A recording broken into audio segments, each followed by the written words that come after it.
কুতিবা আলাইকুমুল কিতাবু ওয়া কুরহা লাকুম, কুতিবা ফরজ করে দিলাম আলাইকুম তোমাদের উপরে আল কিতাব যুদ্ধকে, ওহুয়া কুরহা লাকুম, ওহুয়া কুরহা লাকুম, অথচ তোমাদের কাছে এটা অপছন্দনীয় মনে হবে। ওয়া আসা আন তাকরাহু শাইআন ওয়া হুয়া খায়রুল লাকুম, কিন্তু এমন কিছু বিষয় রয়েছে যেগুলো তোমরা অপছন্দ করো, অথচ সেগুলোই তোমাদের জন্য কল্যাণকর। কারণ কথা আজকে মুসলমানদের ভিতরে অনেকেই জিহাদকে অপছন্দ করে।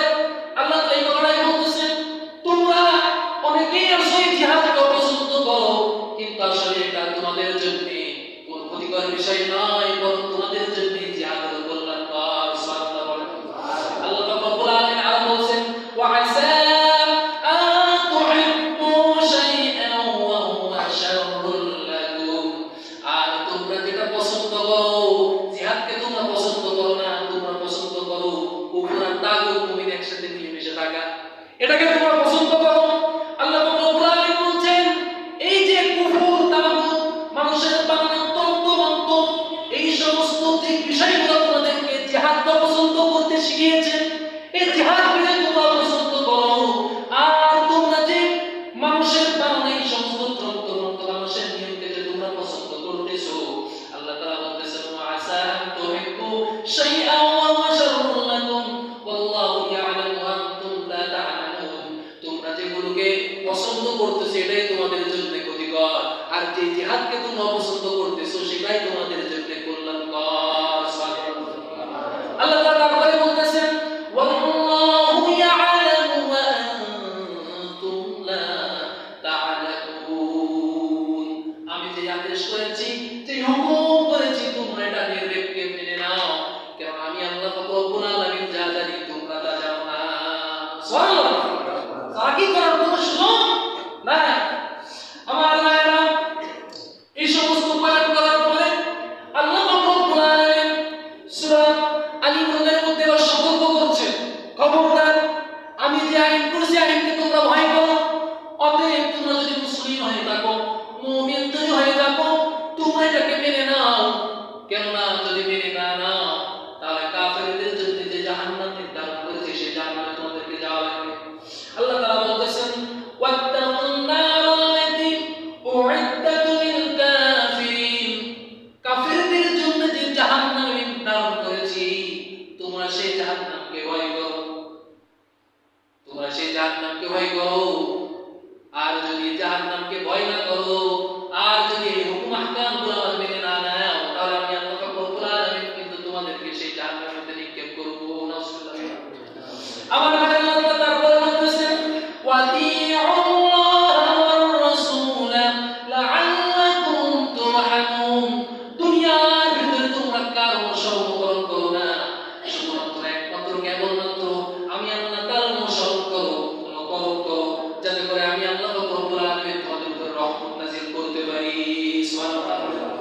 আমার ভাই আল্লাহ তারপরে বলতেছেন, ওয়াসারিউ ইলা মাগফিরাতিন মির রাব্বিকুম ওয়া জান্নাতিন আরদুহাস সামাওয়াতু ওয়াল আরদু উইদ্দাত লিল মুত্তাকিন। আল্লাহু আকবার। আল্লাহ তাআলা বলেন, এই সমস্ত হুকুম আহকাম, এই বিধিবিধানগুলো যদি তোমরা মেনে নিতে পারো, তাহলে আমি আল্লাহ রব্বুল আলামিন এই বিশাল আকাশ এবং এই বিশাল জমিনের সমান জান্নাত আমি আল্লাহ রব্বুল আলামিন তোমাদেরকে দান করব। সুবহানাল্লাহ। আল্লাহ তাআলা তারপরে বলতেছেন, আল্লাযীনা ইউনফিকুনা ফিস সাররাই ওয়াদ দাররাই ওয়াল কাযিমিনাল গায়যা ওয়াল আফিনা আনিন নাস ওয়াল্লাহু ইউহিব্বুল মুহসিনিন। আল্লাহু আকবার বলেন। আল্লাহ রব্বুল আলামিন বলতেছেন, আল্লাযীনা ইউনফিকুনা ফিস সাররাই ওয়াদ দাররাই ওয়াল কাযিমিনাল গায়যা ওয়াল আফিনা আনিন নাস। আল্লাহ তাআলা বলেন, সুখে দুঃখে তুমি দান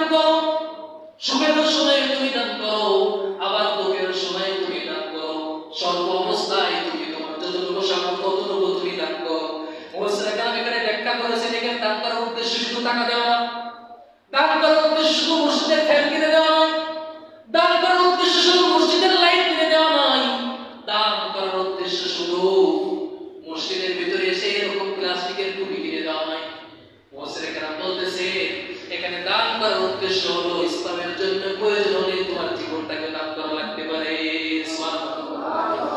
আজিজ রাহমাতুল্লাহ তিনি বলেছেন ইসলাম নামক বৃক্ষ রয়েছে, এই বৃক্ষের গোড়ায় পানি নয় রক্ত ঢালতে হয়। কি ঢালতে হয়?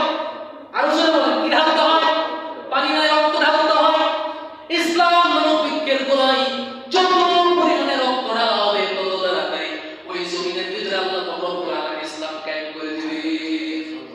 এখানে সম্ভবত আমরা ওয়াজ শুনতেছি আপনাদের ভিতরে এক মাকে তার সন্তানকে তৈরি করে দিল জিহাদের জন্য, জিহাদের জন্য সন্তানকে পাঠিয়ে দিয়েছে। ইহুদিদের সাথে লড়াই করতে করতে সন্তান শহীদ হয়ে গেছে। সুবহানাল্লাহ। এদিকে 7 দিন পরে মা যে সেনাপতিকে বলতেছে কি ব্যাপার, প্রতিদিন সকালবেলা সন্তান কেন বাড়িতে চলে আসে? সেনাপতি বলতেছে আম্মা জান আজ থেকে 7 দিন আগে মরুভূমির প্রান্তরে আপনার সন্তান শহীদ হয়ে গেছে, আবার প্রতিদিন সকালে আপনার সাথে কিভাবে দেখা হয়? তখন সেনাপতি বলতেছে যে মা আপনার সাথে যে সন্তান দেখা করতে আসে আসলে ওটা আপনার সন্তান নয়, আল্লাহ তাআলা আপনাকে সান্ত্বনা দেওয়ার জন্য আল্লাহ তাআলার পক্ষ থেকে ফেরেশতা এসে আপনার সাথে দেখা করে যায়। সুবহানাল্লাহ। আমার ভাইরা এর জন্য আমাদেরকে বলবো সন্তানদেরকে ছোট থেকে সেভাবে তৈরি করা। সামনে এমন একটা সময় আসতেছে, এমন একটা ওয়াক্ত আমাদের সামনে চলে আসছে ইনশাআল্লাহ, ইনশাআল্লাহ সুম্মা ইনশাআল্লাহ। শুধু বাংলাদেশ নয় গোটা পৃথিবীর জমিনে ইসলাম কায়েম হয়ে যাবে ইনশাআল্লাহ, কায়েম হয়ে যাবে ইনশাআল্লাহ। অতি শীঘ্রই রাসূল সাল্লাল্লাহু আলাইহি ওয়াসাল্লাম বলে গেছেন যে সামনে গজওয়াতুল হিন্দ হবে, আর এই যুদ্ধের সাথে এই যুদ্ধের মধ্যে যারা এরকম ভাবে অংশগ্রহণ করবে তাদের এরকম ভাবে বদর ইসলামে যেমন সব পেয়েছে শহীদ মর্যাদা তাদেরকেও সেই মর্যাদা দান করবে। সুবহানাল্লাহ। আর তাদের বিরোধিতা করবে আল্লাহ রব্বুল আলামিন তাদেরকে আবু জেহেলের সাথে জানাবে। নাউজুবিল্লাহ। আমার ভাইরা তাহলে তো কারো সম্পর্কে আলোচনা শুনলাম, যত যা কিছু হোক না কেন ইমান থেকে বিচ্যুত হওয়া যাবে না। আর ইমান আনার পরে অন্যতম একটা পছন্দনীয় ইবাদত হচ্ছে জিহাদ। জোরে বলেন কি? এই জিহাদ। আমার ভাইরা আব্দুল রাসূল বাজদাই তিনি যখন ইসলাম গ্রহণ করলেন, ইসলাম গ্রহণ করার পরে তার চাচা তার থেকে সব কিছু ছিনাই দিল, পরদিন লুঙ্গি সেটা পর্যন্ত ছিনাই দিল। আব্দুল রাসূল বাজদাই তিনি কান্না করতে করতে মায়ের কাছে চলে গেলেন। যাওয়ার পরে বলতেছে মা আমি ঈমান আনার কারণে আমার চাচা সব কিছু ছিনাই নিছে, জাগতিক পার্থিব সম্পদ যত কিছু ছিল সব কিছু ছিনাই নিছে, এমনকি আমার পরনে যে লুঙ্গিটা ছিল সেটাও ছিনাই নিছে। মা লজ্জায় মুখ ফিরিয়ে নিয়ে মুখের উপরে হাত দিয়ে একটা ছিঁড়া কম্বল দেন, কম্বলটা নিয়ে আব্দুল রাসূল বাজদাই রাসূল সাল্লাল্লাহু আলাইহি সাল্লামের কাছে উপস্থিত হলেন। প্রচন্ড শীত ছিল, কাঁপতে কাঁপতে কোন রকম তার লজ্জাস্থানটা ঢেকেছে। রাসূল সাল্লাল্লাহু আলাইহি সাল্লামের কাছে গেলেন, যার পরে বলতেছে ইয়া রাসূলুল্লাহ ইয়া হাবিবাল্লাহ আমি একজন অসহায় যুবক, ঈমান আনার কারণে আমার চাচা আমার সব কিছু ছিনাই নিছে। রাসূল সাল্লাল্লাহু আলাইহি সাল্লাম বলেছেন ছোট একটা বালক যুবক একটা মানুষ শীতের ভিতরে থরথর করে কাঁপতেছে, ছিঁড়া একটা কম্বল দিয়ে তার শরীর দিয়ে আবৃত করে আমার কাছে এসেছে। রাসূল বলতেছে কি নাম তোমার? বলতেছে আমার নাম আব্দুল উজ্জা। রাসূল সাল্লাল্লাহু আলাইহি সাল্লাম বললেন যে আজ থেকে তোমার নাম আব্দুল উজ্জা না, তোমার নাম হচ্ছে কি? আব্দুল্লাহ। সুবহানাল্লাহ। কি ব্যাপার এই হালত কেন তোমার? বলতেছে রাসূলুল্লাহ হাবিবাল্লাহ আমি আল্লাহর প্রেমে আপনার প্রেমে পাগল হয়ে গেছি রাসূলুল্লাহ, আমি আপনার উপর ঈমান এনেছি, আল্লাহর উপর ঈমান এনেছি, এরপরে আমার চাচা আমার সব কিছু ছিনাই দিয়েছে, আমার পরনের লুঙ্গিটা পর্যন্ত ছিনাই দিয়েছে। রাসূল সাল্লাল্লাহু আলাইহি সাল্লাম তার চোখের পানিগুলো ঝরে ঝরে জমিনের ভিতরে পড়ল মদিনায়। রাসূল সাল্লাল্লাহু আলাইহি সাল্লাম সাহাবীকে বললেন এ সাহাবীরা আব্দুল্লাহকে তোমরা সাহাবী সুবহান দিতে জায়গা দাও। আব্দুল উজ্জাকে যখন সাহাবী সুবহান দিতে জায়গা দেওয়া হলো, সাহাবায়ে কেরাম তাকে কোরআনুল কারীম শিক্ষা দিলেন, তিনি কোরআনুল কারীমের শিক্ষা অর্জন করলেন। এক পর্যায়ে সাহাবীরা বিচার দিছে ইয়া রাসূলুল্লাহ আব্দুল্লাহ এত জোরে জোরে কোরআন পড়ে, আমাদের তো ঘুম পাড়তেও দেয় না, কোরআন তেলাওয়াতের সমস্যা হয়, ঘুমও হয় না, নামাজও পড়তে দেয় না, এত জোরে জোরে কোরআন তেলাওয়াত করে। সুবহানাল্লাহ। আমার ভাইরা আব্দুল উজ্জা যখন বিচার দিল তখন রাসূল সাল্লাল্লাহু আলাইহি ওয়াসাল্লাম বলতেছেন খবরদার আব্দুল উজ্জাকে নিয়ে কোনো উচ্চতা ছিল না, তার বিরুদ্ধে আমার কাছে বিচার নিয়ে এসো না, কারণ আব্দুল উজ্জা পৃথিবীর সমস্ত জাগতিক সম্পদকে দান রাসূলের উপর ঈমান এনেছে, খবরদার আব্দুল্লাহর সাথে তোমরা বেয়াদবি করবে না। সুবহানাল্লাহ বলে, যদি আব্দুল্লাহর সাথে বেয়াদবি করো আমার রব সন্তুষ্ট। সুবহানাল্লাহ। আমার ভাইরা, এমন অবস্থায় যুদ্ধের দাম হয়ে উঠল, তাবুকের জন্য যুদ্ধের জন্য সবাই রওনা দেবে। রাসূল সাল্লাল্লাহু আলাইহি সাল্লাম ঘোষণা করলেন যে তোমরা এই যুদ্ধের জন্য তোমাদের জান মাল দিয়ে সাহায্য করো। সুবহানাল্লাহ। ওই যে জান মাল দিয়ে কি করো সাহায্য। আল্লাহ তাআলা বলেছেন ইন্নাল্লাহ আশতারা সূরা তাওবার ভিতরে ইন্নাল্লাহ আশতারা মিনাল মুমিনিনা আনফুসাহুম ওয়া আমওয়ালাহুম বিআন্না জানা, মুমিনদের জান মাল ক্রয় করে নিয়েছে জান্নাতের বিনিময়ে।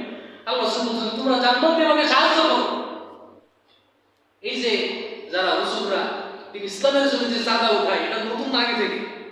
কথা বলেন এখন, আগে থেকে না নতুন? আল্লাহ রাসূল ইসলামের জন্য চাঁদা নিয়েছেন, টাকা নিয়েছেন, জায়গা করে সবাই টাকা নিয়ে আসলো। আবু বকর রাদিয়াল্লাহু তাআলা একটা পিলারের পিছনে দাঁড়ায়া কান্না করতেছে। আল্লাহ রাসূল বলছেন কি আবার সবাই নিয়ে আবু বকর কোথায়? একজন বলতে রাসূলুল্লাহ পিলারের পিছনে আবু বকর দাঁড়ায় আছে।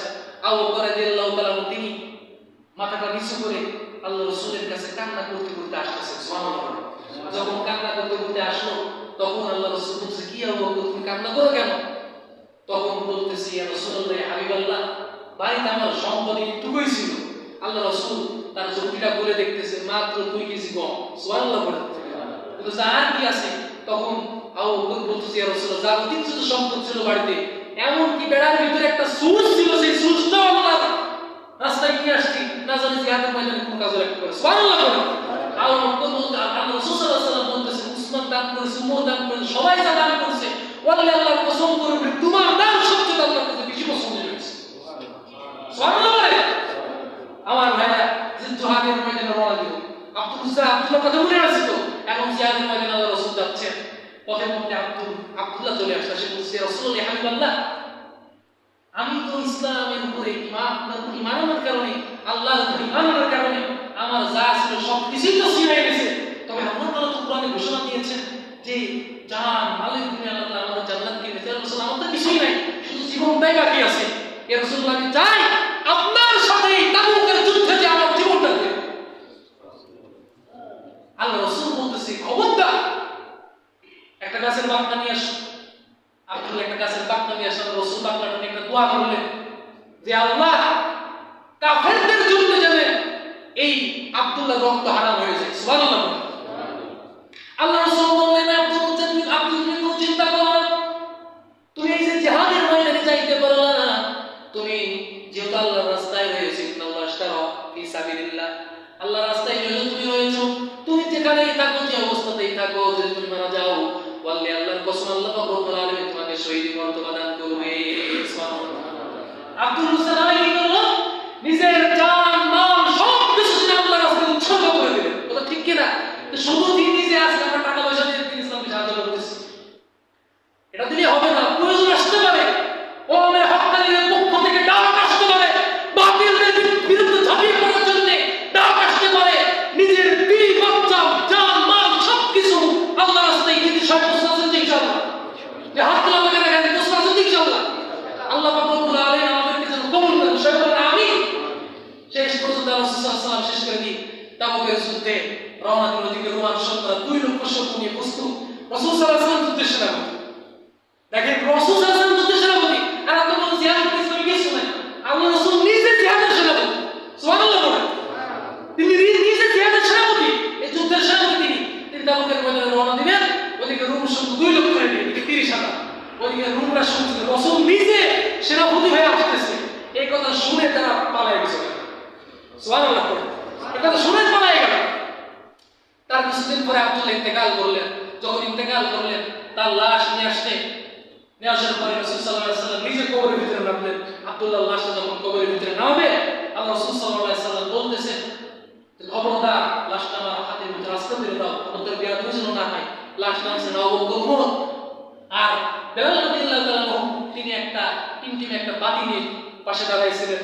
পাশ থেকে যখন আব্দুল্লাহর লাশটা রাসূল হাতের মধ্যে দিলেন এইভাবে নিয়ে বলতেছে আল্লাহ এই যে আব্দুল্লাহ সব কিছু হারাইছে আপনার জন্য, আমি রাসূল আজকে আপনার কাছে বলতেছি আল্লাহ আজকে সকাল থেকে সন্ধ্যা পর্যন্ত এই আব্দুল্লাহর উপর আমি সন্তুষ্ট ছিলাম। আল্লাহ আপনিও আব্দুল্লাহর উপর রাজি হয়েছেন।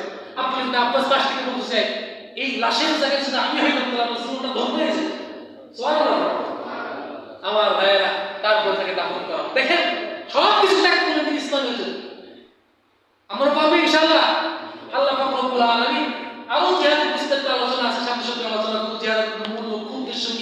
জিহাদ কি, জিহাদ কাকে বলে, ইনশাআল্লাহ বিস্তারিত সামনে আলোচনা করব। এই সঙ্গে যতটুকু জিহাদ নিয়ে আলোচনা করলাম, আল্লাহ পাক রব্বুল আলামিন যেন সব আমাকে আমল করতে তৌফিক দান করেন এবং আমাদের সবাইকে আমল